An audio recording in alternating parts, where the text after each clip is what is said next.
Live question answer stream दीनी मसाइल में रहनुमाई किताब व सुन्नत की रोशनी में।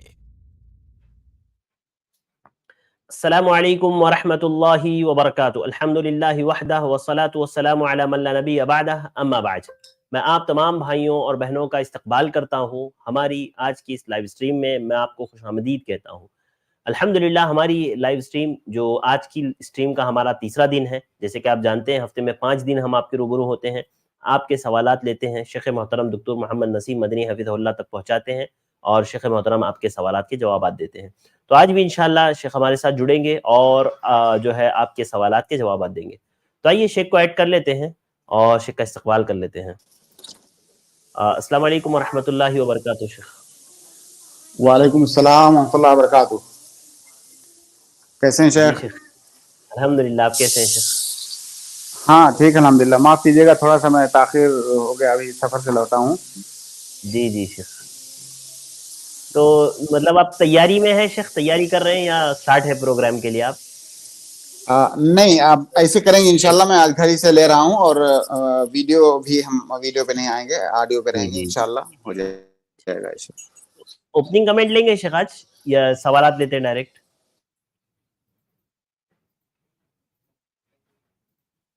शेख आपको आवाज आ रही है हमारी? हाँ आवाज आ रही है आपकी। मैंने कहा शेख सवालात लेंगे या ओपनिंग कमेंट लेंगे स्टार्टिंग में? नहीं, सवालात लेंगे डायरेक्ट। हाँ जी ठीक है। तो मैं अपने भाइयों और बहनों को बता दूं कि इंशाल्लाह आज हम लोग सवालात से इब्तिदा करेंगे जैसे हमारा रूल है, और हमने हमारी स्ट्रीम यार्ड की लिंक कमेंट में पेस्ट कर दी है। इस लिंक से आप डायरेक्ट हमारे साथ ज्वाइन हो सकते हैं और शेख मोहतरम से सवाल कर सकते हैं। इंशाल्लाह किताब व सुन्नत की रोशनी में जो है आपको रहनुमाई दी जाएगी। तो चलिए शुरू करते हैं। और हमारे जो गेस्ट हैं स्ट्रीम में जो हमारे साथ ऐड हैं, इंशाल्लाह मैं बितरतीब उन भाई बहनों को ऐड करता जाऊंगा। तो आज के हमारे सबसे पहले गेस्ट हैं सिस्टर मुस्लिमा। मैं आपको ऐड कर रहा हूं, आप अपना सवाल पूछ सकती हैं। अस्सलाम वालेकुम व रहमतुल्लाहि व बरकातुहू। वालेकुम अस्सलाम व रहमतुल्लाहि व बरकातुहू। शेख, जो लेट फीस जैसे कि फीस देने की वक्त जो है वो ख़त्म हो गया, उसके बाद जो लेट फीस चार्जेस लगते हैं, तो क्या ये लेट फी चार्ज हराम में आएगा यानी सूद के रकम में आएगा? जी बिस्मिल्लाह वल्हम्दुलिल्लाह वस्सलातु वस्सलामु अला रसूलिल्लाह। बहन का सवाल लेट फीस के बारे में है। चाहे वो किसी स्कूल में हो या किसी और किसी दूसरे इदारे में जो लेट फीस लिया जाता है कि मान लीजिए आपको हर महीने फीस जमा करनी है, आपने ताख़ीर कर दिया तो आपको 1000 अगर फीस है तो उसके बदले आपको 1200 देना पड़ रहा है। तो क्या ये शरीयत में जायज़ है कि नहीं? देखिए, इसकी जायज़ शक्ल भी है, इसकी नाजायज़ शक्ल भी है। इसकी जायज़ शक्ल ये है कि जो फीस मुतय्यन है, जहां जिस इदारे में आपको फीस देना पड़ रहा है, वो इदारे वाला आपके पास पहले ही शुरू में ही ऑप्शन रख दे कि 12 महीने की फीस अगर आप टाइम से भरेंगे तो आपको मिसाल के तौर पर 12,000 देना है। अगर आप लेट भरना चाहते हैं, ये दूसरा ऑप्शन है आपके लिए, तो आपको 14,000 देना पड़ेगा। शुरू में अगर आपके साथ ये एग्रीमेंट हो जाता है और उन दोनों ऑप्शन में से कोई एक ऑप्शन आप उसी वक्त इख्तियार कर लें, आप कहें कि नहीं मुझे लेट भरना है, तब तो आप अगर ज्यादा दे रहे हैं तो ये इसमें कोई हरज की बात नहीं है, क्योंकि आपका एग्रीमेंट ही उसी पर हुआ है। आपके सामने जैसे आप दुकान पे सामान खरीदने जाते हैं तो दुकान वाला कहता है आपसे कि अगर आप नकद खरीदोगे तो 1000 रुपए में, अगर आप उधार खरीदोगे तो 2000 रुपए में। अब आपने उधार वाला ऑप्शन चॉइस किया तो गोया कि आपने 2000 में ही खरीदा, तो 2000 देने में कोई दिक्कत नहीं है। लेकिन उसी दुकान से अगर आपने नकद में खरीदा होता और बाद में टाइम से ना दे पाने की वजह से उसमें इजाफा किया जाता तो सूद होता। तो इसी तरह से लेट फीस में भी है, अगर आपने शुरू में ही दोनों ऑप्शंस में से लेट वाला ऑप्शन इख्तियार किया और आप ज्यादा दे रहे हैं तो कोई हरज की बात नहीं है। हालांकि ये शक्ल जो मैं जिक्र कर रहा हूं इसका वजूद नहीं है, ये पाया नहीं जाता है। दूसरी जो हराम शक्ल है वो ये कि जैसे आपका बच्चा स्कूल में पढ़ रहा है और हर महीने उसकी फीस है 1000 रुपया। اب اس نے جب 1 مہینہ پڑھ لیا تو 1000 گویا کہ آپ کے اوپر لازم ہو گیا, واجب الادا ہو گیا. اب اس کو آپ نے جب ٹائم سے نہیں ادا کیا تو اسکول والے آپ پر ایکسٹرا چارج لگاتے ہیں 200-400 روپیہ. تو یہ جائز نہیں ہے. یہ جائز اس لیے نہیں ہے کہ وہ جو 1000 روپیہ آپ کو دینا ہے وہ گویا کہ آپ کے ذمہ قرض ہے. اب اس قرض کو تاخیر کی وجہ سے اس پر وہ بڑھا کر لے رہے ہیں, اور قرض کو تاخیر کی وجہ سے بڑھا کر کے لینا یہی سود ہے. جب میرے اوپر کوئی چیز واجب الادا ہو گئی, اب میرے ذمے 1000 روپیہ ہو گیا, اب میں ٹائم سے نہیں جمع کر رہا ہوں, ٹائم لے رہا ہوں, ڈیلے کر رہا ہوں, اس ڈیلے کی وجہ سے اگر اضافی رقم لی جاتی ہے تو یہ جو اضافی رقم ہے یہی رقم سود ہے. جی سسٹر مسلمہ, آپ کو بات سمجھ میں آ گئی؟ جی شیخ, اگر پہلے جو ایگریمنٹ ہوا تھا اسی میں ایسا ہو کہ لیٹ, اگر جتنے دن لیٹ ہوتے جاؤ گے اتنا دن کا 50 ایسے اور دینا پڑے گا, تو یہ بھی سود میں ہی آئے گا؟ ہاں یہ بھی سود ہے بہن. دیکھیے, کیونکہ جب آپ کسی بینک سے قرض لیتے ہیں یا کسی انسان سے قرض لیں اور وہ انسان یہ کنڈیشن رکھے کہ اگر آپ نے اس کو ٹائم سے نہیں ادا کیا تو میں آپ پر اس کو بڑھاتے جاؤں گا, تو یہی تو سود ہے. جی شیخ, میرا ایک اور سوال تھا. جی پوچھیے. کر سکتے؟ جی شیخ, کسی نان مسلم کو اسپیسیفائی کر کے اس کی غیبت کرنا ویسے ہی میں آتا ہے کہ کسی مسلم کی غیبت کرے, مطلب کیا روز قیامت وہ بھی میرے اعمال میں سے لے گا؟ دیکھیے, غیبت آپ کسی کی بھی کریں یہ حرام ہے. غیبت دراصل غیبت کسی مقصد کے لیے, کسی مصلحت کے لیے نہیں ہوتا ہے. غیبت برائے غیبت ہوتا ہے, صرف جو ہے سامنے والے کا مذاق اڑانا, اس کی توہین کرنا, یہ مقصود ہوتا ہے غیبت میں. تو اگر یہ مقصود ہے تو چاہے کسی مسلم کی غیبت کریں چاہے غیر مسلم کی غیبت کریں, یہ مذموم صفت ہے.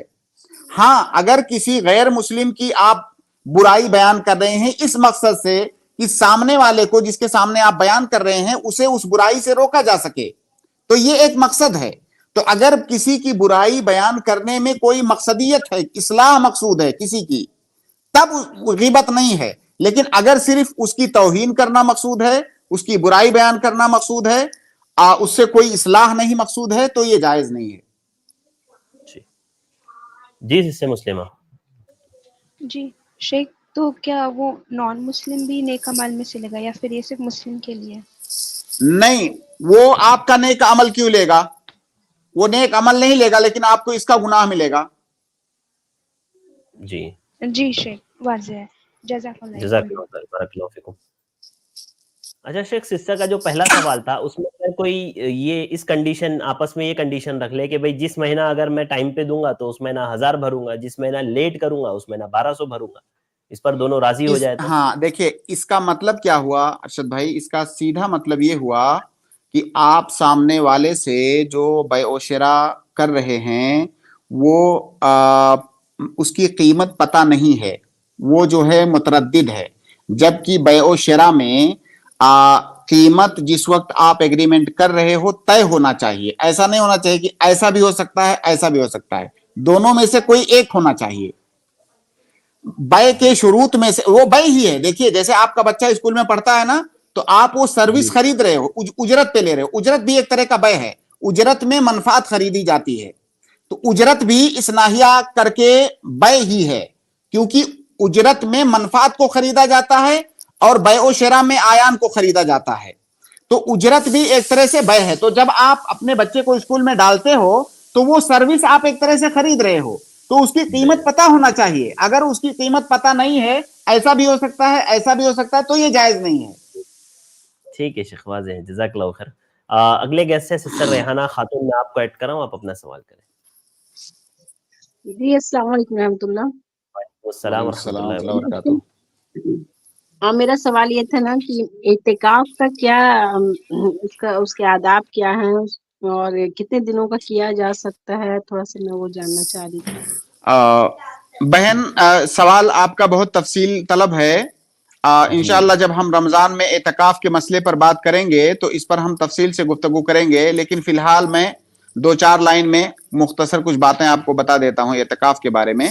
देखिए एतकाफ जो है रमजान के आखिरी अशरे में एतकाफ में बैठना ये ज्यादा अफजल है, लेकिन इसका ये मतलब नहीं है कि रमजान के आखिरी अशरा के अलावा किसी और टाइम आप एतकाफ नहीं बैठ सकते हैं। बिल्कुल बैठ सकते हैं। एतकाफ कभी भी बैठा जा सकता है, रमजान में भी बैठा जा सकता है, रमजान के अलावा में भी एतकाफ बैठा जा सकता है। अलबत्ता रमजान के अलावा में एतकाफ बैठने से ज्यादा अफजल है रमजान में एतकाफ बैठना, और रमजान के आखिरी अशरे में एतकाफ में बैठना ये और भी ज्यादा अफजल है, जैसा कि अल्लाह के नबी सल्लल्लाहु अलैहि वसल्लम करते थे। आखिर में अल्लाह के नबी सल्लल्लाहु अलैहि वसल्लम आखिरी अशरे में एतकाफ बैठे थे, लेकिन उससे पहले आप पहले और दूसरे अशरे में भी एतकाफ बैठ चुके थे। तो रमजान के में किसी भी अय्याम में एतकाफ बैठा जा सकता है और आखिरी अशरे में बैठना अफजल है। तो पूरा अशरा मुकम्मल करना ये अफजल है, लेकिन अगर कोई 1-2 दिन भी बैठता है तो ये भी जायज है, उसको 1-2 दिन का अज्र मिलेगा। वो जो आखिरी मुकम्मल अशरे के एतकाफ का अज्र है वो उसको नहीं मिलेगा, अलबत्ता उसका ये अमल जायज होगा।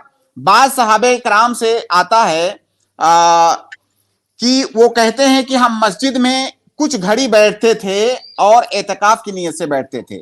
तो सही बात यह है कि एतकाफ का वक्त भी मुतय्यन नहीं है, जितनी देर बैठने को बैठना कहा जाता हो उतनी देर भी आदमी एतकाफ बैठ सकता है। लेकिन वो जो आखिरी अशरे वाले एतकाफ की फजीलत है वो मुकम्मल अशरा बैठने से ही वो फजीलत आपको मिलेगी, बाकी आप कभी भी एतकाफ बैठ सकते हैं। दूसरी एक अहम बात आप ये जान लें कि एतकाफ के लिए मस्जिद जरूरी है, और ऐसा नहीं है कि कोई औरत है तो अपने घर में एतकाफ बैठ सकती है।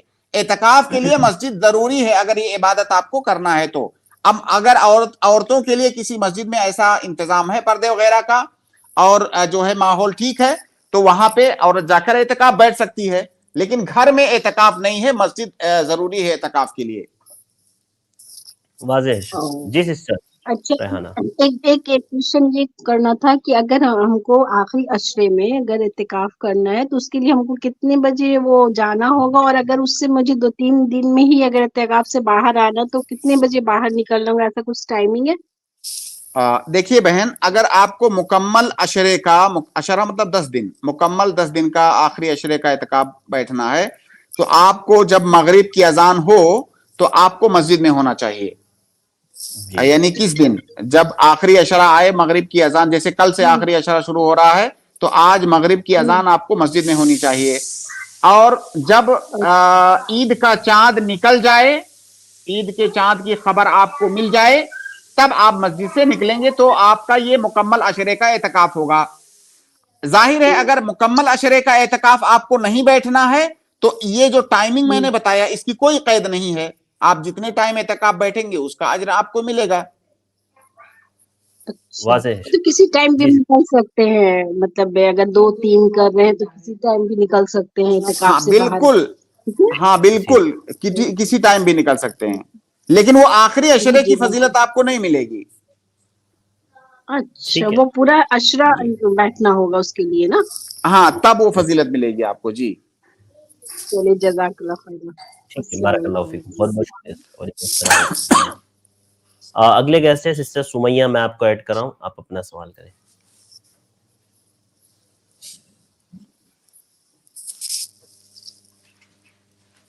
जी सिस्टर सुमैया, अस्सलाम वालेकुम। आपकी अस्सलाम वालेकुम रहमतुल्लाहि व बरकातुहू। वालेकुम अस्सलाम व वालेकुम अस्सलाम व रहमतुल्लाहि व बरकातुहू।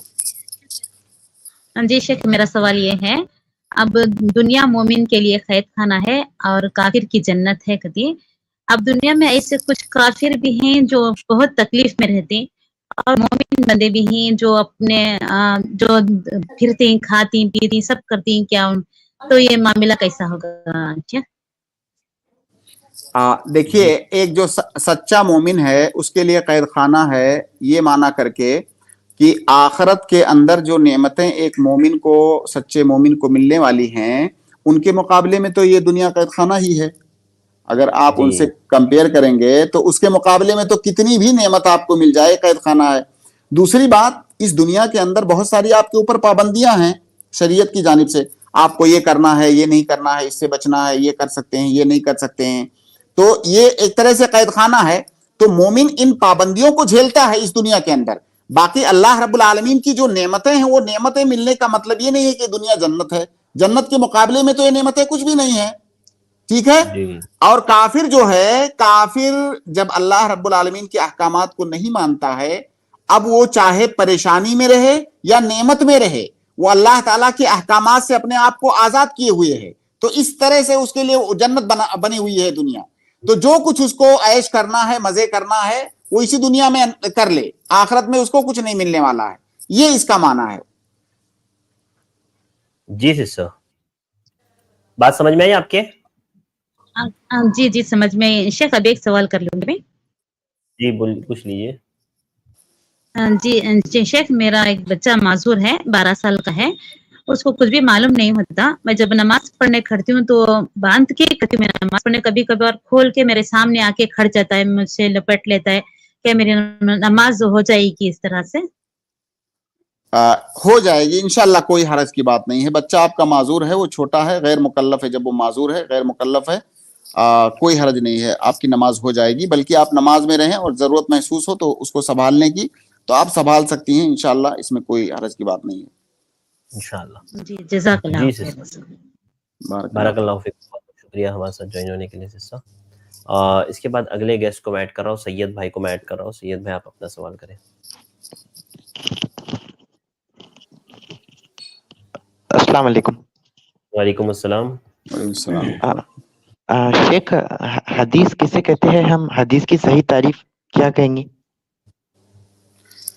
حدیث کی صحیح تعریف یہ ہے کہ ما اثر عن النبی صلی اللہ علیہ وسلم من قول او فعل او تقریر او صفت خلقیہ او خلقیہ. اتنی چیزیں حدیث کے اندر آتی ہیں کہ جو اللہ کے نبی صلی اللہ علیہ وسلم کی طرف کوئی بات منسوب کی گئی ہو، کوئی کام، کوئی فعل منسوب کیا گیا ہو، یا اللہ کے نبی صلی اللہ علیہ وسلم کی طرف کسی چیز کی تقریر منسوب کی گئی ہو، یعنی آپ نے اقرار کیا ہو، یا اللہ کے نبی صلی اللہ علیہ وسلم کے جو اوصاف بیان کیے گئے ہیں، چاہے وہ خلقی اوصاف ہوں یا خلقی. خلقی کا مطلب جو پیدائشی اوصاف ہیں کہ اللہ کے نبی صلی اللہ علیہ وسلم کا چہرہ ایسا تھا، بال ایسے تھے، جسم ایسا تھا، رنگ ایسا تھا، یہ جو ہے خلقی اوصاف ہیں. خلقی اوصاف مطلب اللہ کے نبی صلی اللہ علیہ وسلم کے اخلاق کے بارے میں کہ اللہ کے نبی صلی اللہ علیہ وسلم نرم مزاج تھے، ایسے بولتے تھے، ایسے بات کرتے تھے، یہ جو ہے خلقی اوصاف ہیں. تو یہ 4-5 چیزیں جو اللہ کے نبی صلی اللہ علیہ وسلم کی طرف منسوب کی جاتی ہیں، ان کو حدیث کہا جاتا ہے. جی جزاک اللہ شیخ. اللہ فیکم، بہت بہت شکریہ. اس کے بعد اگلے گیسٹ ہے سفیان، میں آپ کو ایڈ کر رہا ہوں، آپ اپنا سوال کریں. جی السلام علیکم. وعلیکم السلام. وعلیکم السلام ورحمۃ اللہ وبرکاتہ. شیخ میری آواز آ رہی؟ ہاں آ رہی ہے، بولیے. میری آواز آ رہی ہے؟ جی آ میرا رہی ہے. سوال آپ سے یہ ہے کہ کیا ایک مجلس کی 3 طلاق ایک مانی جائے گی کہ 3 مانی جائے گی، اور کیسے؟ ایک مجلس میں 3 نہیں، چاہے 1000 بار آپ طلاق دیں، وہ طلاق ایک ہی مانی جائے گی.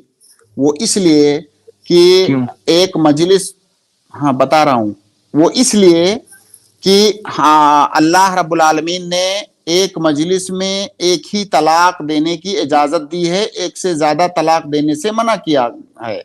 تو اللہ رب العالمین نے جس چیز سے منع کیا ہے، اگر آپ اس کو کرتے ہیں اور میں کہتا ہوں کہ ٹھیک ہے وہ صحیح ہے، تب تو یہ بہت بڑی زیادتی ہوئی. اللہ رب العالمین اس سے منع کر رہا ہے اور آپ کر رہے ہیں، اور میں فتویٰ دے رہا ہوں کہ ہاں بھائی آپ نے جو کیا منع تو تھا، لیکن آپ نے جو کیا وہ ہو گیا. تو جب منع تھا، جو چیز حرام ہے، ہم اس کو صحیح کیسے ثابت کر سکتے ہیں؟ اور ایک بات آپ یہاں پر یہ جان لیں کہ طلاق کے مسئلے میں چاہے جتنا اختلاف ہو، لیکن تمام مذاہب والوں کا یہ ماننا ہے، تمام مذاہب کا، مذاہب اربعہ کا یہ ماننا ہے کہ ایک مجلس میں ایک طلاق دینا ہی سنت ہے، ایک طلاق دینا ہی جائز ہے، ایک سے زیادہ طلاق دینا حرام ہے. یہ تمام مذاہب کا ماننا ہے. لیکن اس کے باوجود کچھ مذہب والے کہتے ہیں کہ وہ جو حرام ہے. جی شیخ آپ کی آواز کٹ گئی. آپ کی آواز کٹ گئی شیخ. معذرت کے ساتھ آپ کو آواز آ رہی ہے شیخ ہماری؟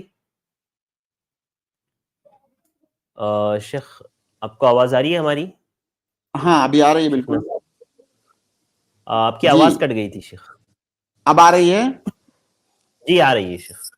ہاں میں عرض یہ کر رہا تھا شیخ، اصل میں طلاق کے ثلاثہ کا مسئلہ بہت لمبا ہے، اتنی لمبا چلا جائے گا. میں بھائی کو مختصر یہ بتانا چاہتا ہوں کہ اللہ رب العالمین نے ایک مجلس میں ایک ہی طلاق دینے کا حکم دیا ہے. ایک سے زیادہ طلاق دینے سے روکا ہے. آپ بات کو سنیں اور سمجھنے کی کوشش کریں. اللہ تعالیٰ نے کہا ایک مجلس میں ایک ہی طلاق دو، ایک سے زیادہ طلاق مت دو. اور اس بات کو مذاہب اربعہ والے سارے علماء مانتے ہیں کہ ایک مجلس میں ایک سے زیادہ طلاق دینا جائز نہیں ہے. اب کسی آدمی نے 3 طلاق دے دیا تو سارے مذاہب والے کہتے ہیں کہ اس نے غلط کیا، 3 نہیں ان کو 1 دینا چاہیے. لیکن اب وہ تینوں طلاقیں واقع ہوں گی کہ ایک طلاق واقع ہوگی، اس نقطے پر آ کر کے اختلاف ہو جاتا ہے. اب کچھ لوگ کہتے ہیں کہ وہ طلاق جس سے اللہ رب العالمین نے منع کیا تھا وہ بھی صحیح ہے. بھائی جب اللہ رب العالمین نے اس کو حرام قرار دیا ہے تو وہ چیز صحیح کیسے ہو سکتی ہے؟ اور طلاق کو اگر فی محل ہی طلاق نہ دیا جائے تو طلاق واقع کیسے ہوگی؟ اسی لیے جو 3 طلاق دی جاتی ہے وہ 1 طلاق واقع ہو جاتی ہے، کیونکہ جو پہلی طلاق تھی اس کی وہ اپنی جگہ پر ہے، صحیح ہے. اب وہ بعد میں جو 2 بولا ہے وہ غلط کیا ہے، تو جو غلط کیا ہے وہ واقع نہیں ہوگی، جو صحیح کیا ہے وہ واقع ہو جائے گی. جی اچھا میں ایک حدیث آپ کے سامنے پیش کرنا چاہتا ہوں. ہاں بولیے. یہ ایک شخص مطلب موطا امام مالک کی حدیث ہے کہ ایک شخص ابن عباس رضی اللہ عنہ کے پاس آیا اور کہا کہ میں نے اپنی بیوی کو 100 طلاق دیے ہیں، تو کہا کہ 3 طلاق میں وہ تجھ پہ حرام ہو گئی، باقی 97 طلاق دے کے تو نے اللہ کی آیتوں کا مذاق اڑایا. بھائی موطا کی روایت بتا رہے ہیں. نہیں دیکھیے سوال آپ کا کمپلیٹ ہوا شیخ. میں آپ کو طلاق کے سلسلے میں آپ کو یہ اصولی بات بتاتا ہوں کہ 3 طلاق کے سلسلے میں جتنی بھی حدیثیں ہیں یا تو وہ حدیثیں صحیح نہیں ہیں یا تو ان سے استدلال غلط کیا گیا ہے. تو یہ جو بھائی تو ہیں مطلب 2 محدثین کے نزدیک وہ حدیث صحیح ہے، لکھا ہوا اس کے نیچے. بھائی میں کہہ رہا ہوں بعض حدیثیں ایسی ہیں جو صحیح ہیں لیکن ان حدیثوں کے اندر ایسا کوئی ثبوت نہیں موجود ہے کہ اس نے ایک ہی بار میں 3 طلاق دیا تھا، یا وہ پہلے 2 طلاق دے چکا تھا اب اس کی تیسری طلاق ہے. اور بہت ساری حدیثیں ضعیف بھی ہیں اس سلسلے میں. تو یہ والی ضعیف ہے کیا جو میں نے آپ کے سامنے کوٹ کی؟ ابھی آپ نے حدیث کہاں کوٹ کیا؟ آپ نے اردو ترجمہ بتایا. جب آپ عربی لائیں گے تب ہم بتا پائیں گے کہ اس سے استدلال صحیح ہے کہ نہیں. آپ وہ عربی کے الفاظ لائیے، ہمیں دکھائیے. روایت دیکھ لیجئے نا سفیان بھائی، متن کیا ہے ذرا سا اس کا، تو اس کا حوالہ اگر آپ دے دیتے ہیں تو پھر وہ روایت موطا امام مالک حدیث نمبر 1120. بھائی حدیث ہمیں پورا موطا حفظ نہیں ہے، آپ حدیث کے الفاظ پڑھ کے سنائیے پھر ہم آپ کو بتاتے ہیں.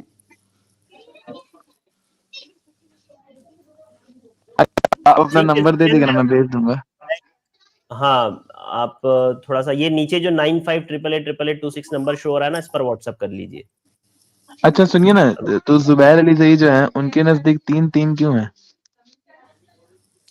سفیان بھائی اصل میں آپ نہیں سنیے سفیان بھائی، کیا آپ بتائیے کیا آپ کا یہ سوال صحیح ہے کہ زبیر علی زئی کے ہاں 3 طلاق 3 کیوں ہے؟ کیا یہ سوال صحیح ہے؟ نہیں مطلب میں اسے پوچھنا چاہ رہا کیوں ہے.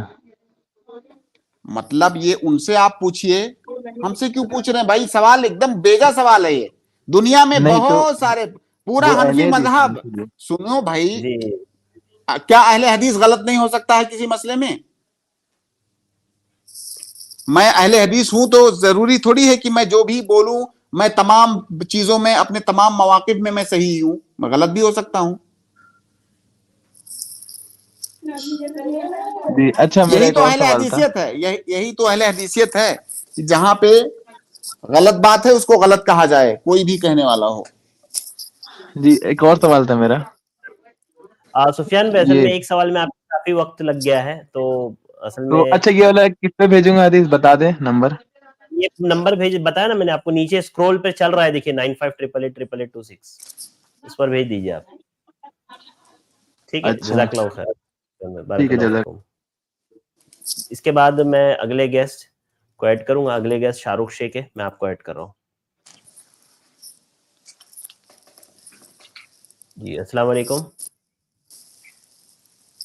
जी शाहरुख साहब, मैंने आपको ऐड किया है, आप अपना सवाल करें। शाहरुख शेख, आपको आवाज आ रही है? ठीक है, शायद आपका नेटवर्क प्रॉब्लम है भाई, आपकी आवाज हम तक नहीं पहुंच पा रही है, तो माजरत के साथ मैं आपको यहाँ से रिमूव कर रहा हूँ। अगले गेस्ट है शेख अहमद, मैं आपको ऐड कर रहा हूँ, आप अपना सवाल करें। जी अस्सलाम वालेकुम रहमतुल्लाहि व बरकातुहू शेख। अस्सलाम रहमतुल्लाहि व बरकातुहू।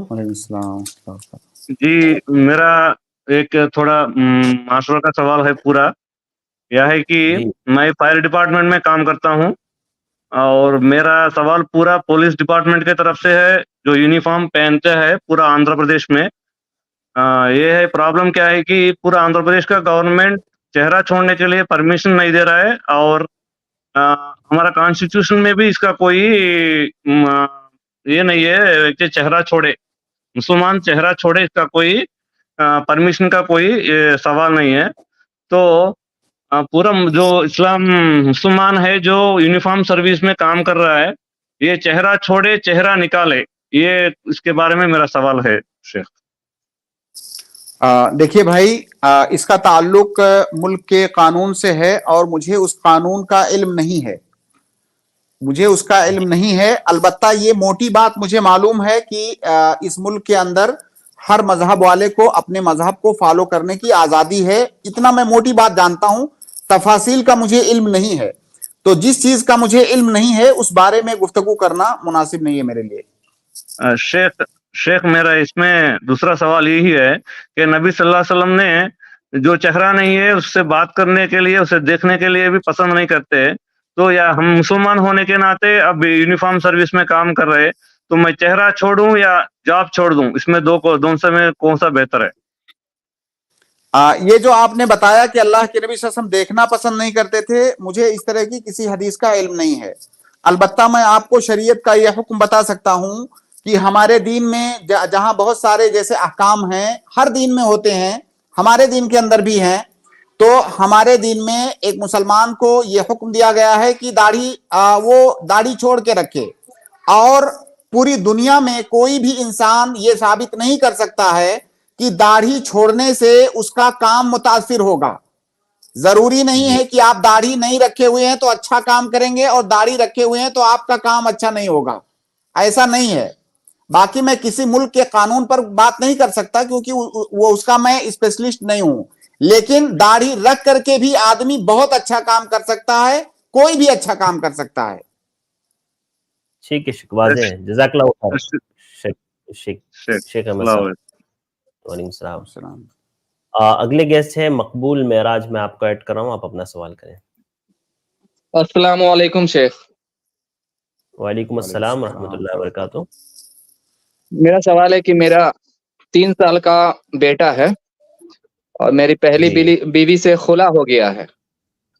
मेरी पहली बीवी से खुला हो गया है, उसने दूसरी शादी कर ली है, तो बेटा मेरे परवरिश में आ जाएगा कि नाना नानी के परवरिश में रहेगा? जब आपकी पहली बीवी ने शादी कर लिया तो फिर अब बेटे की तरबियत का, उसकी हदानत का हक जो है आपको है, आपके पास आ जाएगा वो। तो मैं मुफ्ती साहब के पास गया था, इमारत शरिया, उन्होंने बोला कि 7 साल तक नाना नानी के पास रहेगा, अगर नाना नानी अगर गुजर जाती है तो खाला के पास रहेगा। नहीं, अल्लाह के नबी सल्लल्लाहु अलैहि वसल्लम की इस सिलसिले में बिल्कुल वाज़ेह हदीस है। एक औरत का बिल्कुल ऐसा ही केस था, तो अल्लाह के नबी सल्लल्लाहु अलैहि वसल्लम ने कहा, हदीस के अल्फाज तकरीबन इस तरह हैं, अंते अहक्कु बिहा मालम तनकिही औ कमा क़ाला नबी सल्लल्लाहु अलैहि वसल्लम, कि तुम उसकी हकदार उस वक्त तक हो जब तक तुम शादी ना कर लो। जब शादी कर लोगी तो फिर वो अपने बाप के पास जाएगा, और बाप के पास सिर्फ इसी सूरत में नहीं जा सकता है कि अगर काजी को लगता है कि इसकी तरबियत बाप अच्छी नहीं कर सकता है। बहुत सारे बाप ऐसे होते हैं कि उनका अखलाक और किरदार अच्छा नहीं होता है, बच्चे की तरबियत वो ठीक ठाक नहीं कर सकते, तो ऐसी सूरत में काजी मसलहतन जिसको भी मुनासिब समझे उसके लिए वो फैसला दे सकता है। जैसे बाप अच्छा नहीं कर सकता, उसके बच्चे की खाला अच्छा कर सकती है, बच्चे की नानी अच्छा कर सकती है, तो काजी जिसको मुनासिब समझेगा उसके बारे में फैसला कर देगा, लेकिन पहला हकदार जो है वो बाप है। जी ठीक है, पहला जी हकदार मकबूल बाप मेराज है। भाई। जी शुक्रिया, जी शुक्रिया, अस्सलाम वालेकुम। अगले गेस्ट है इमरान शेख, मैं आपको ऐड कर रहा हूँ, आप अपना सवाल करें। वालेकुम सलाम व रहमतुल्लाहि व बरकातुहू। अच्छा शेख, मेरा थोड़ा सवाल ऐसा था भिखारियों के ताल्लुक से। हेलो जी, किस चीज के ताल्लुक से? भिखारियों के ताल्लुक से थोड़ा सवाल था। हाँ, आजकल भिखारियों का जो मामूल है, जो रोजमर्रा से भीख मांगने के लिए आते हैं, तो उनको डेली के हिसाब से दे सकते हैं क्या रोजाना? बार बार एक ही भिखारी बार बार आ रहा है मांगने के लिए, जिस तरह से पेशा बन गया, तो उनको देना किस तरह का मुनासिब है, जबकि वो हट्टे कट्टे हैं? सुनिए भाई, यहाँ पे दो मसला है। एक मसले का ताल्लुक आपसे है, दूसरे मसले का ताल्लुक भिखारी से है। भिखारी से जिस मसले का ताल्लुक है वो ये है कि अगर कोई आदमी बगैर किसी उज्र के भीख मांग रहा है, हट्टा कट्टा है, कमा सकता है, फिर भी भीख मांग रहा है, तो ये उसके लिए आर और शर्मिंदगी की बात होगी है, और ये आर और शर्मिंदगी क़यामत में भी उसका पीछा नहीं छोड़ेगी। ऐसे लोगों के चेहरे पर अलामतें रहेंगी कि आदमी दुनिया में जो है कमा के खा सकता था लेकिन फिर भी भीख मांग रहा था। ऐसे आदमी की फजीहत आखिरत में भी होगी। तो ये बात उससे मुताल्लिक है कि क्या वो भीख मांगने का मुस्तहिक है कि नहीं, तो ये जिम्मेदारी उसको है कि वो समझे। आपका जो मसला है वो ये है कि आप अगर कोई भीख मांगने आ रहा है तो आप उसको भीख दे सकते हैं, आप पर कोई मुआखजा नहीं है। जाहिर है आप जो है हुस्न ज़न की बुनियाद पर दे रहे हैं कि जो मांग रहा है वो जरूरतमंद होगा। आप हर आदमी के बारे में तहकीक तो नहीं कर सकते। अल्लाह के नबी सल्लल्लाहु अलैहि वसल्लम के पास तकरीबन इसी से मिलता जुलता एक सवाल आया। कुछ लोग या एक शख्स अल्लाह के नबी सल्लल्लाहु अलैहि वसल्लम की खिदमत में आया ज़कात मांगने के लिए। तो अल्लाह के नबी सल्लल्लाहु अलैहि वसल्लम ने देखा कि वो तो ठीक ठाक तंदुरुस्त है माशाल्लाह। तो अल्लाह के नबी सल्लल्लाहु अलैहि वसल्लम ने कहा कि देखो, ये जान लो, मैं तुम मांग रहे हो, तुम्हें दे रहा हूं, लेकिन तुम ये जान लो कि ला तहिल्लु सदक़ता ले गनीन वला ले कविय्यिन मुक्तसिब, औ कमा क़ाल नबी सल्लल्लाहु अलैहि वसल्लम, कि अगर कोई अमीर मालदार आदमी है उसके लिए ज़कात जायज नहीं है, इसी तरह कोई आदमी ताकतवर है, सेहतमंद है, कमाने के काबिल है, उसके लिए जायज नहीं है। अब ये तुम समझो कि तुम अमीर हो कि नहीं, तुम कमा सकते हो कि नहीं, तो आप इसी तरह से आप भी दे सकते हो। अगर वो गलत कर रहा है तो उसका जो है गुनाह उसके ऊपर होगा। जी इमरान भाई, एक मिनट, आप म्यूट थे। जी इमरान भाई, जवाब मिल गया आपको? बहुत बहुत शुक्रिया भाई। इसके बाद अगले गेस्ट है दाऊद, मैं आपको ऐड कर रहा हूँ, आप अपना सवाल करें। जी वालेकुम अस्सलाम। मेरा सवाल है कि नमाज, फर्ज नमाज और जो नफिल नमाज होती है उसको बाजमात कराने के लिए इमाम का बालिग होना जरूरी होता है क्या? इमामत के लिए बुलूगत, सर थोड़ा सा इजाफा कर देता हूँ एक्सप्लेनेशन में क्वेश्चन के, कि ख़ुसूसन अगर वो 14 साल का और हाफिज कुरान भी है, जिसका 2-4 साल से कंटिन्यूसली दौड़ भी चल रहा हो कुरान का, जो हिफ्ज़ वो कर चुका है, उसके से रिलेटेड सवाल है। इमामत के लिए बुलूगत शर्त नहीं है। इमामत के लिए इमाम का बालिग होना शर्त नहीं है, कोई बच्चा भी इमामत करा सकता है। और इस सिलसिले में सही और सरी हदीस मौजूद है। एक सहाबी थे, छोटे बच्चे, गालिबन उनका नाम, अगर मैं गलती नहीं कर रहे, मेरी मेमोरी गलती नहीं कर रही है, तो उनका नाम अम्र इब्न सलमा था। जी वो छोटे थे, हाँ वो छोटे थे, वो इमामत कराते थे। वो इतने छोटे थे कि कपड़ा उनका छोटा रहता तो जो है सतर जो है नहीं ढक पाते, छोटा कपड़ा होने की वजह से। तो औरतों ने कहा कि अपने इमाम को जो है कपड़ा तो इतना दे दो कि सतरपोशी उसकी हो सके, यानी इतने बच्चे थे वो, और वो इमामत कराते थे। तो इमामत के लिए बालिग होना ये शर्त नहीं है, कोई नाबालिग भी इमामत करा सकता है, खास तौर से उस वक्त जब वहां पर वो सबसे अच्छा कुरान पढ़ने वाला हो, सबसे ज्यादा पढ़ा लिखा हो, जैसा कि आपने बताया अपने सवाल में। शेख, कुछ लोग कहते हैं कि ये एक उम्र फिक्स्ड कर दिया गया था स्कॉलर्स के जरिए 15 साल का, क्या ये सच है क्या? कोई उम्र नहीं है, ये बिल्कुल झूठ है, कोई उम्र की कैद नहीं है इमामत के लिए। जी शेख। शेख, एक और सवाल है, पूछ सकता हूँ क्या? जी पूछिए। जी शेख, ये तरावी से रिलेटेड है कि कुछ लोग कहते हैं कि ये 11 रकात तरावी 8+3 जो वितर की होती है, वो जो है ना वो सही नहीं है, 20 ही पढ़ना चाहिए बोलकर बोलते हैं। और खास तौर से ये भी कहते हैं कि अगर अल्लाह के पास तुम्हें ये सवाल किया जाएगा कि तुमने 20 पढ़ कर आए हो कि 8 पढ़ के आए हो, 20 पढ़ के आए हो कि नहीं, और तुम अगर 8 पढ़ के ही जाओगे तो तुम फंस जाओगे, तो इसलिए 20 पढ़ो, ज्यादा पढ़ोगे तो बच सकोगे। तो क्या ये सवाल पूछना उनका सही है? जब अल्लाह ताला सवाल करेगा तो आप वहां पे ये जवाब दीजिएगा और कहिएगा कि अल्लाह ताला मैं उतना पढ़ के आया हूं जितना तेरे नबी पढ़ते थे। 3 दिन अल्लाह के नबी सल्लल्लाहु अलैहि वसल्लम ने तरावी की नमाज पढ़ाई थी, जितनी उन्होंने पढ़ाई थी मैं उतना पढ़ के आया हूं, या जितनी वो पढ़ते थे हमेशा पूरी जिंदगी में उतनी पढ़ करके आया हूं। तो क्या ये जवाब काफी होगा कि नहीं? जी बिल्कुल शेख। शेख जरा इजाफा कर दिए, वो कितने रकात पढ़ते थे? अल्लाह के नबी सल्लल्लाहु अलैहि वसल्लम 11 रकात पढ़ते थे वित्र को मिला करके, जैसा कि आयशा रज़ियल्लाहु ताला अन्हा की रिवायत है कि रमजान और गैर रमजान में अल्लाह के नबी सल्लल्लाहु अलैहि वसल्लम 11 पढ़ते थे। तो वो तरावी क़यामुल लैल सब एक ही है ना? बिल्कुल, रमजान में हम उसको तरावी कहते हैं, आम दिनों में क़यामुल लैल कहते हैं, तहज्जुद कहते हैं। शुक्रिया शेख, काफी है सर। जज़ाकल्लाह खैर। बहुत बहुत शुक्रिया दाऊद भाई। अगले गेस्ट है आसिफ, मैं आपको ऐड कर रहा हूं, आप अपना सवाल करें। अस्सलाम वालेकुम वरहमतुल्लाहि वबरकातुहू। वालेकुम अस्सलाम वरहमतुल्लाहि वबरकातुहू। जी शेख, मेरा सवाल वुजू के रिलेटेड है। तो जब हम पहले वुजू करते हैं तो क्या एक ही चुल्लू से पानी लेता होता है, मुंह और नाक में अलग अलग ले सकते हैं? ज्यादा बेहतर क्या रहेगा? अगर हम अलग अलग लेंगे तो इससे क्या कम सवाब मिलेगा या? सुन्नत ये है, सुन्नत तरीका कि आप एक चुल्लू पानी लें, उसको मुंह में डालें और बाकी नाक में डालें, ये सुन्नत तरीका है।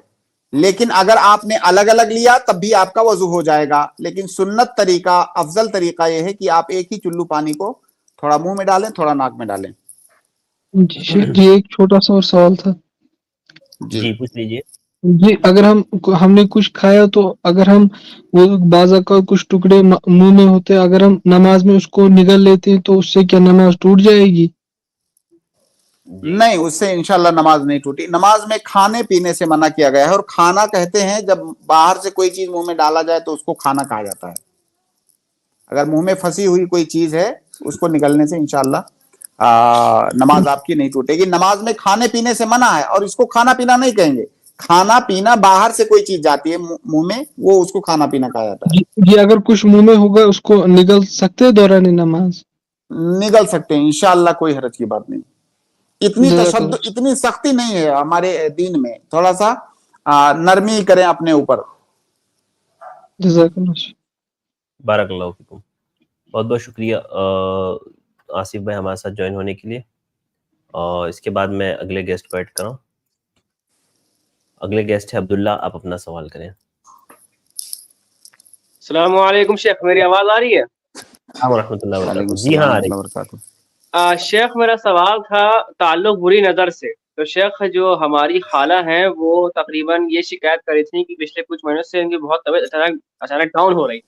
तो वो एक डॉक्टर के पास गई जो फिजियोथेरेपिस्ट भी है और शायद आलिमा की तालीम भी हासिल कर रही हैं, तो अहले हदीस थी वो।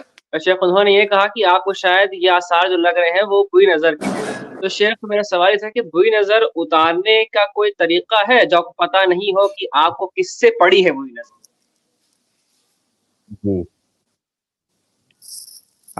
देखिए, बुरी नजर के उतारने का एक तरीका तो ये है कि अगर आपको लगता है कि फला की नजर है तो उससे आप कहें कि वो वजू करके या नहा करके वो जो पानी है आपको दे दे, आप उससे नहा लें।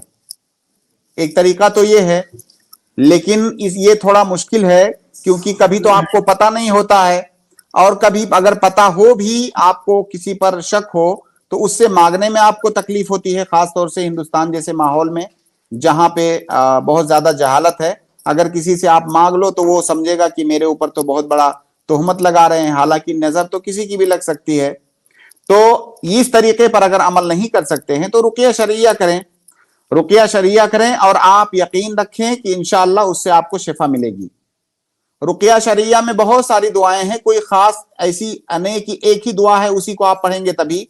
आप कुरान कहीं से भी पढ़ करके, खास तौर से सूरह बकरा पढ़ करके अपने ऊपर दम करें, पानी में दम करके उसको पिए, पानी में दम करके उससे नहाएं।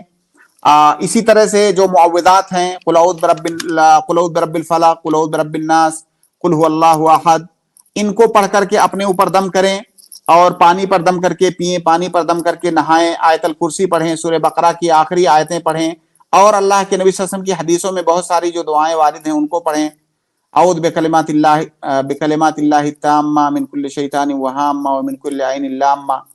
तो जितना भी रुकिया आप पढ़ सकते हैं उसको पढ़ें, दूसरे से भी आप करवा सकते हैं, खुद भी पढ़ सकते हैं। ज्यादा से ज्यादा कुरान की तिलावत करें और नमाज की पाबंदी करें, 5 वक्त की नमाज पढ़ें, सुबह शाम के अज़कार पढ़ें, ज्यादा से ज्यादा तस्बीह और तहमीद तहलील करें अल्लाह रब्बुल आलमीन की।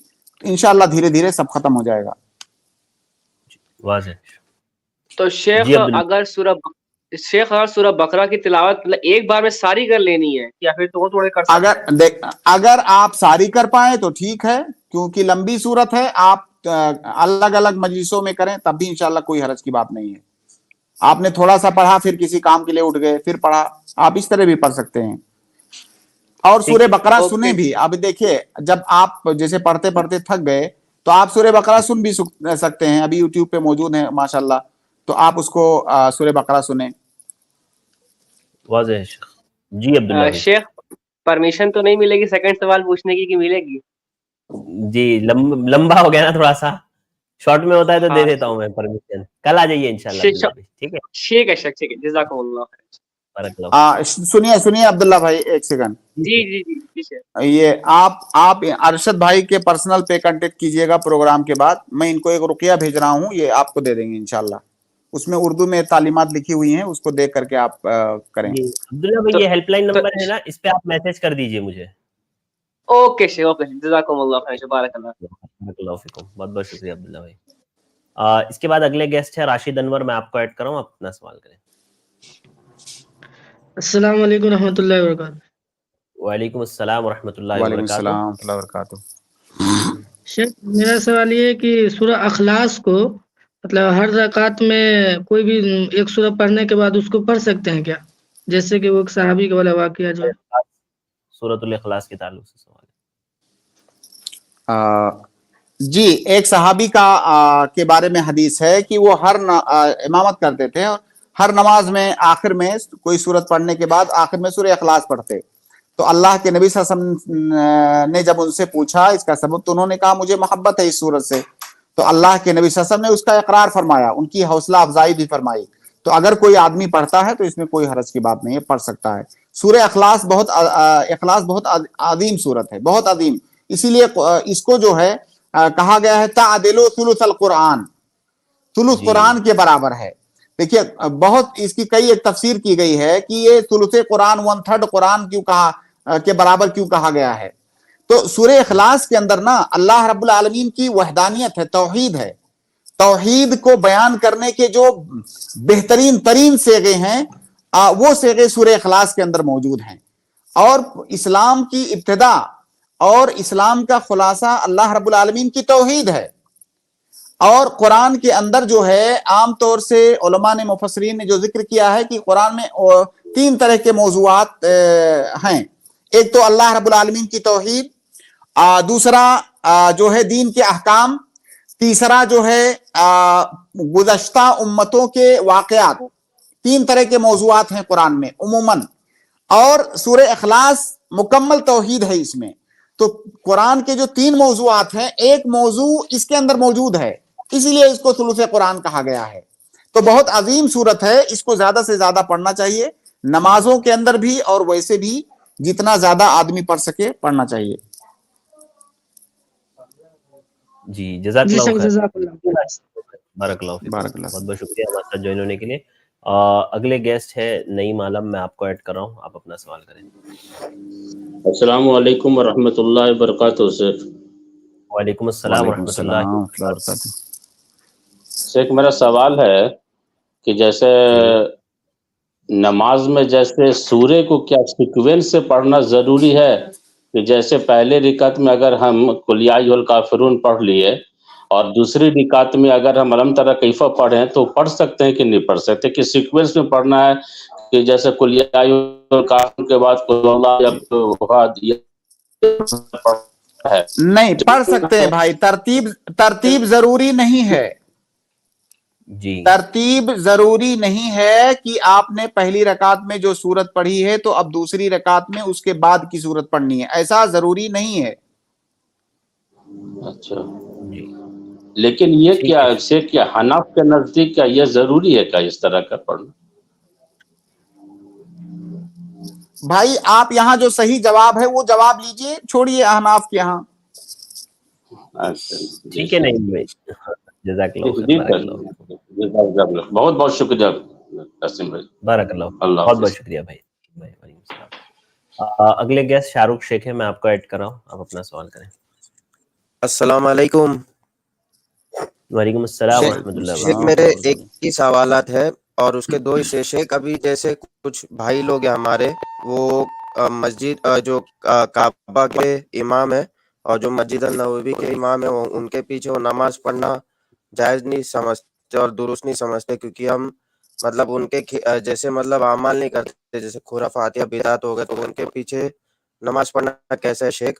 और शेख दूसरा जो हिस्सा था सवाल का, कि जैसे अभी कुछ लोगों को शेख अकीदा मामले में, बिदात मामले में सही हदीसों से रहनुमाई फरमाने की नसीहत करने की कोशिश करे तो वो उसका इनकार कर देते कि ये बोलकर हमारे बाप दादों से यही चले आ रहा है, या हमारे मुफ्ती उलमा ये कहते तो हम सही हदीस नहीं चलेंगे, हमारे इमाम के बताए गए रास्ते पर चले, तो इनके पीछे नमाज पढ़ना कैसा है शेख? इसमें रहनुमाई फरमाए, जज़ाकुमुल्लाह खैरन। शाहरुख भाई का पहला सवाल ये है कि कुछ लोग ऐसे हैं जो हरम के अइम्मा के पीछे नमाज पढ़ने को जायज़ नहीं समझते हैं। ये गुमराही है, ये जहालत है, ये दलालत है। हरम के अइम्मा के पीछे नमाज पढ़ने को नाजायज़ कहना, ये दूसरे लफ्ज़ों में ये कहना है गोया कि हम उनको मुसलमान नहीं समझते हैं, क्योंकि अल्लाह के नबी सल्लल्लाहु अलैहि वसल्लम की तो हदीस है साफ तौर से कि सल्लू खल्फा कुल्ले बर्रिन व फाजिरिन, कि हर नेक और फाजिर के पीछे नमाज पढ़ो। तो अगर थोड़ी देर के लिए हम एक सेकंड के लिए मान लें कि वो हरम के अइम्मा को नेक नहीं समझते हैं, फाजिर समझते हैं, नऊज़ बिल्लाह, तब भी उनके पीछे नमाज जायज होनी चाहिए। नमाज ना जायज होने की सिर्फ यही एक सूरत हो सकती है कि भाई आप उनको मुसलमान नहीं समझते हैं। अल्लाह के नबी सल्लल्लाहु अलैहि वसल्लम की इस हदीस को तो मानिए ना कि सल्लू खल्फा कुल्ले बर्रिन व फाजिरिन, फाजिर के पीछे भी नमाज आपकी हो जाएगी। तो आप जो है गोया कि फाजिर से भी बड़ा समझते हैं उनको, यानी वल्लाहु आलम, हम आप पर हुक्म नहीं लगा रहे हैं, लेकिन उसका लाजमी नतीजा यही बनता है कि शायद आप उनको दायरे इस्लाम से खारिज मानते हैं। तो ये बहुत बड़ी गुमराही है। ऐसे लोगों को जो है अपने नफ्स का मुराजा करना चाहिए और अपनी इस्लाह करनी चाहिए। दूसरा आपने कहा कि क्या ऐसे लोगों के पीछे हम नमाज पढ़ें कि ना। अगर हम भी उन्हीं की तरह से कह दें कि नहीं इनके पीछे नमाज ना पढ़ें, तो हम भी उन्हीं की तरह हो जाएंगे। हमारा कहना यह है कि इनके पीछे हमारी नमाज जायज है। ये अलग बात है कि इमामत के लिए हम नेक, मुत्तकी, परहेजगार, मुत्तबे सुन्नत, आलिम दीन ऐसे आदमी का इंतखाब करें, लेकिन अगर हमने इनके पीछे नमाज पढ़ी तो हमारी नमाज जायज है। जी भाई, उम्मीद है आपको जवाब मिल गया। सही हदीसों का इनकार करते हो शेख, अगर वो अपने बड़े को तरजीह दे तो क्या मामला है शेख? भाई इस तरह का मुबहम सवाल आप कर रहे हैं ना, आप कहीं जाकर के फतवा ना देने लगें कि फला ने जो है कहा है कि इनकार हदीस करने वाला काफिर है तो तुम काफिर हो गए। भाई वो हदीस का कैसे इनकार कर, क्या वो कहते हैं, सुनिए, क्या वो कहते हैं कि मैं अल्लाह के नबी की हदीस को नहीं मानता? अगर कोई ऐसा कह दे कि मैं हदीस को नहीं मानता तब तो काफिर हो जाएगा। लेकिन कोई आदमी उसके पास शुबहात हैं, तावीलात हैं, कह रहा है कि मुझे इसका इल्म नहीं है, मैं अपने इमाम साहब की बात को मानूंगा, क्या मेरे इमाम साहब को यह हदीस नहीं मिली थी, ये सारे शुबहात हैं उसके पास, तो हम ये नहीं कह सकते कि वो हदीस का इनकार कर रहा है। हदीस का अगर कोई इनकार करे साफ लफ्जों में तब तो काफिर हो जाएगा। तो लिहाजा आप इन फितनों में मत पड़ें, ये चीजें उलमा के लिए छोड़ दें आप। वैसे शाहरुख भाई अगर आप मुनासिब समझे तो आप बताएं कहां से ताल्लुक है आपका? तो पढ़ा जा सकता है ना शेख? बिल्कुल पढ़ा जा सकता है। कहाँ से आप जुड़े हैं हमारे साथ शाहरुख भाई? विरार अगर जी विरार, मुंबई विरार, थाने पालघर शेख। अच्छा, जी विरार से। देखिए शाहरुख भाई, इन चीजों के पीछे, ये तकफीर, खुरूज, इन सब चीजों के पीछे मत पड़े आप। जी जी शेख, छोड़ें। जज़ाकुमुल्लाह खैरन। इंशाल्लाह। बहुत खैर शेख। अस्सलाम वालेकुम। इसके बाद अगले गेस्ट है नजीर अहमद, मैं आपको ऐड कर रहा हूँ, आप अपना सवाल करें। अस्सलाम वालेकुम वरहमतुल्लाहि वबरकातुहू। वालेकुम अस्सलाम वरहमतुल्लाहि वबरकातुहू। मोहतरम से मेरा सवाल है ये कि आप मुझे बताइए कि जो वितर की नमाज है उसका सही तरीका क्या है और उसकी तादाद कितनी है? नजीर भाई, आप कितनी रकात वितर पढ़ना चाहते हैं तो उसका तरीका मैं बताऊं आपको। जी सही तरीका क्या, कौन सा है और सही तादाद क्या है? मतलब आप 1 रकात वितर पढ़ सकते हैं, 3 पढ़ सकते हैं, 5 पढ़ सकते हैं, 7 पढ़ सकते हैं, 9 पढ़ सकते हैं, 11 पढ़ सकते हैं, बाज रिवायतों में 13 का भी जिक्र आया है। तो आप कौन सी पढ़ना चाहते हैं तो मैं उसका तरीका बताऊं आपको। जी 3 तरीके, 3 का वो जो तादाद है। आप 3 पढ़ना चाहते हैं। 3 अगर पढ़ना चाहते हैं तो 2 तरीके हैं आपके पास वितर पढ़ने के, और दोनों तरीके सही हदीस से साबित हैं। पहला तरीका यह है कि पहले आप 2 रकात पढ़ के सलाम फेर दें, फिर तीसरी रकात को अलग से पढ़ें, और तीसरी रकात पढ़ के फिर दोबारा सलाम फेरें। और दूसरा तरीका यह है कि तीनों रकातों को आप कंटिन्यू पढ़ें, दरमियान में ना बैठें, यानी पहली तशहुद के लिए ना बैठें, कंटिन्यू तीनों रकातों को पढ़ें। जी शेख जी, जो कुनूती नाज़िला होता है उसमें दाई कुनूत होता है, यानी कुनूती नाज़िला होता है, अल्लाह महदीनी फी वाला, वो रुकू से पहले पढ़ना चाहिए या रुकू के बाद में पढ़ना चाहिए, इसका क्या तरीका है? रुकू के बाद कुनूते नाज़िला पढ़िए। रुकू के बाद। सब कुछ शेख हमारे यहाँ जो अहले हदीस से ताल्लुक रखते हैं वो रुकू से पहले पढ़ते हैं, क्या वो सही है? कुनूते वित्र पर शायद वो कयास करते हों, लेकिन हदीस के अंदर जो आया है वल्लाहु आलम, वो रुकू के बाद है कुनूते नाज़िला। ठीक है, जो वित्र में पढ़ा जाता है रुकू के बाद। जी ठीक है नजीर अहमद, बारकल्लाहु फीक, बहुत बहुत शुक्रिया हमारे साथ ज्वाइन होने के लिए। इसके बाद आखिरी गेस्ट होंगे हमारे आदिल, मैं आपको ऐड कर रहा हूँ, आप अपना सवाल करें। अस्सलाम वालेकुम वरहमतुल्लाहि वबरकातुहू। वालेकुम अस्सलाम वरहमतुल्लाहि वबरकातुहू। शेख साहब, मेरा सवाल कल का जो है, आपने बोला था कि सुन्नत भी पढ़नी है, अगर अब हम सुन्नत नहीं पढ़ेंगे तो उस पे नमाज में असर कोई पड़ेगा?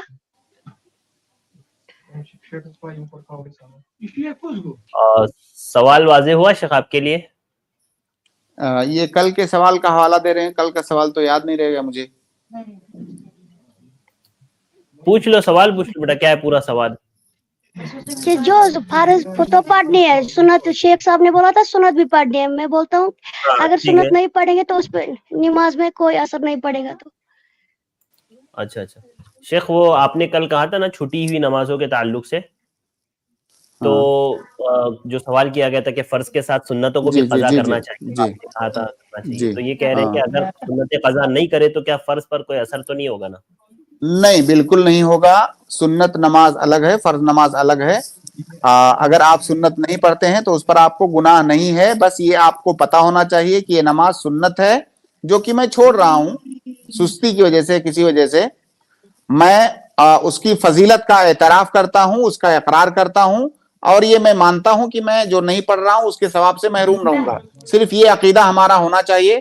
آپ کی فرض نماز پر سنت چھوڑنے سے کوئی اثر نہیں پڑے گا. جزاک اللہ خیر. السلام علیکم ورحمۃ اللہ. جی جزاک اللہ خیر. بہت شکریہ. چونکہ ہمارا وقت ختم ہو گیا ہے تو بہت بہت شکریہ ہمیں وقت دینے کے لیے. آج یہیں پر ہم اسٹریم کے اختتام کا اعلان کرتے ہیں. انشاءاللہ کل ملاقات ہوگی اسی اسٹریم میں. جزاک اللہ خیر. بارک اللہ فیکم. السلام علیکم ورحمۃ اللہ وبرکاتہ.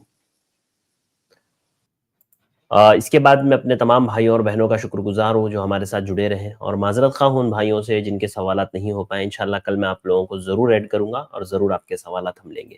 آج کے لیے بس اتنا ہی. مجھے دیجیے اجازت. انشاءاللہ کل کی اسٹریم میں پھر ملاقات ہوگی. السلام علیکم ورحمۃ اللہ وبرکاتہ.